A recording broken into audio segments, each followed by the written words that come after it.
조선시대 임금의 수라상을 사전에 검식했던 기미상궁. 이 조선시대의 기미상궁이 북한에는 아직도 존재하나 봐요. 김정은 위원장이 2차 북미회담 당시 베트남 하노이에 바로 이 기미상궁을 데려온 것으로 확인됐습니다. 기미상궁의 역할을 대신한 사람은 김정은의 수행원들.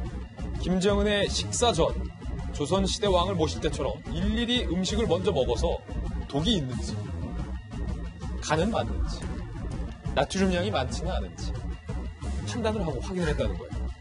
회담장이었던 소피텔 호텔의 총괄 조리장은 김정은의 수행원들이 식사 1시간 전쯤 나타나서 음식들을 일일이 먹었다 라면서 소고기도 먹고 김치와 푸아그라, 인삼 등 자신들만의 식자재를 따로 갖고 왔다. 이렇게 당시 상황 디테일하게 전했습니다. 또 중요한 김정은의 식성 한 가지를 귀뜸했는데 스테이크를 먹을 때 김정은은 레어를 선호한다 라는 겁니다. 고기 좋아하기로 소문난 트럼프 대통령은 웰던으로 먹는다는데 식성에 있어서는 트럼프보다는 김정은이 더 세련된 것이 아니냐 라고 조리장이 얘기했다는데 이 소식 한번 다뤄보겠습니다.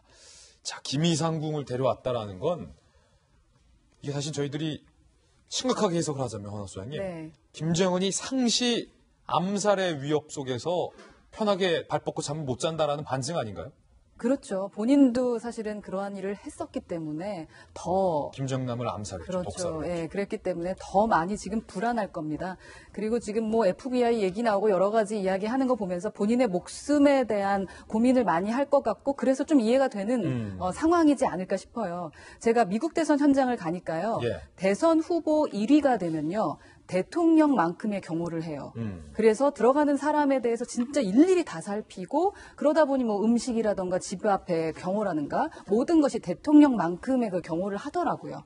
그런 거 보면 트럼프가 1위였다가 대통령이 됐을 때 트럼프는 예를 들면 하노이라던가 싱가포르에 갔을 때 기미상궁 왕이 먹어주는 음식을 먹는 그런 사람이 없었을까? 네, 그런 좀 생각도 한번 해보게 되더라고요. 뭐 기미상궁처럼 말씀하셨던 것처럼 모든 음식을 다 먹지는 않겠지만 아마 일일이 체크하는 누군가는 분명히 있었을 것 같다. 특히 외국에 나가는 부분이니까. 그럼에도 불구하고 김정은 위원장은 아마 더 세밀하게, 예, 더 많은 주의를 가질 수밖에 없었을 것 같다라는 추측이 됩니다.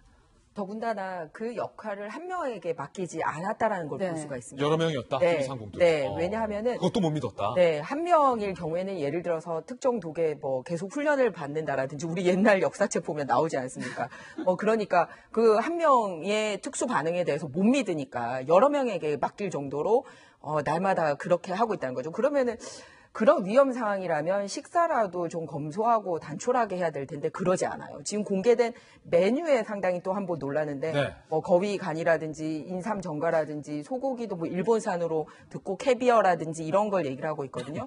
그래서 떠오르는 장면이 뭐냐면 바로 저희가 얼마 전에 돌직구쇼에서 그 북한의 2호 창고 개방을 하고 5호 창고 개방을 하고 2호 창고까지 개방할지 모른다. 그러니까 인민들은 굶어 죽는데. 네, 특수 상황 아니면 개방할 수 없는 창고들까지 개방한다는 소식을 전한 바가 있습니다. 그런데 그 이후에 또 하나 소식이 있습니다. 3월 21일자 북한 노동신문에 뭐라고 실렸냐면요. 물과 공기만 있으면 얼마든지 살 수 있어야 한다. 라면서 북한 주민의 내핍을 강조하는 글이 실렸습니다. 물과 공기만으로도 좀 버텨라. 그럴 정도로 내핍을 강조하고 있는 바로 그런 시기에 푸아그라와 네, 굳이 기미까지 하면서 이런 거를 자기 땅도 아니고 멀리까지 가서까지도 그렇게 해야 될 정도로 정말 북한 인민들의 일반 생활과 동떨어진 생활을 하고 있는 정말 독재의 한 면모를 보는 장면이지 않나라고 생각했습니다. 예, 참 이게 안타까운 대목이에요. 우리 북한 동포들 생각하면. 네.